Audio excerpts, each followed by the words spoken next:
Frankie, just what's your reaction to this? It obviously came as a bit of a surprise.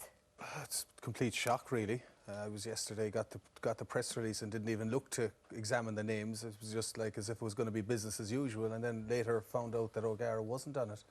And I suppose just the way the whole treatment of this 10 position since the very beginning has just been very unusual and abnormal. I think when Paddy Jackson first came in, there was very few people, including myself, thought he should be coming in, and we all thought it was going to be O'Gara, and if not O'Gara, maybe it should have been Madigan. And then just to see him being left out totally, it's beyond me. I'm totally bemused with the whole thing. Unusual is the word that Frankie used in relation to the handling of it. Has it been mishandled? Has it been handled poorly rather than just unusually? Yeah, well, look, it's been a really tough couple of weeks for him now, you know, getting overlooked for selection by Jackson, getting selected ahead of him, I should say. Now he's not in the squad, so it was massive news again. It's another big decision that Declan Kidney has made this week, and I was really surprised by it, to say the least. You know, he's achieved so much, and no player is immune from being dropped from a squad. I've been dropped plenty of times. Loads of guys have been dropped, but it's just it was a surprise. I didn't see that coming. I thought he'd be involved with the squad this week.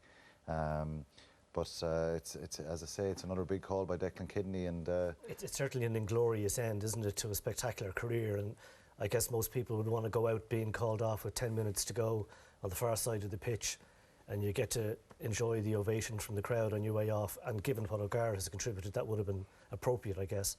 What I found odd was, Frankie mentioned the press release that came out at tea time yesterday. It was only 2 pairs plus the team sheet, or the squad list rather, and no mention of O'Gara at all.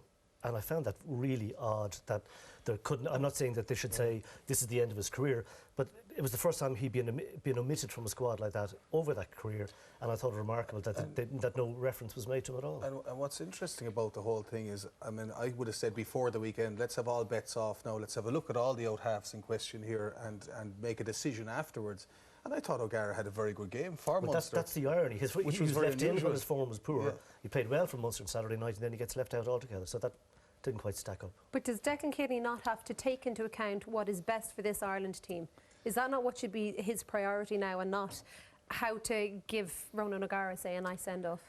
Yeah, look, it's the timing of it as well. I think, you know, someone like Ronan, for what he's achieved in the game, he deserves more so than maybe the likes of me and Frankie when we were finishing or whatever. He's played so long for Ireland. He's achieved so much. If you look at his record, what he's achieved in the game, it's phenomenal.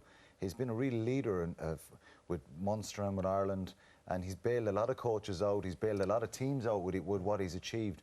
So in an ideal world, yes, he should have been left there, given the opportunity to kind of see out his international career, if that's what Declan Kidney wanted after the Italian match. And so it's tough on him. It is very tough. Yeah. It's as if there's somebody there kind of sort of deciding, telling Decky, you know what, now it's time to move on. You're not going to win a Grand Slam this year. You're not going to win a Triple Crown. Well, let's move to a succession plan here. Let's start cultivating new guys. So who is that then? Who are you saying is calling the shots rather than the national coach? This is purely speculation in my mind, but it's an abnormal decision by Declan. I mean, Declan has coached myself and Alan all the way. He taught me for 6 years in school.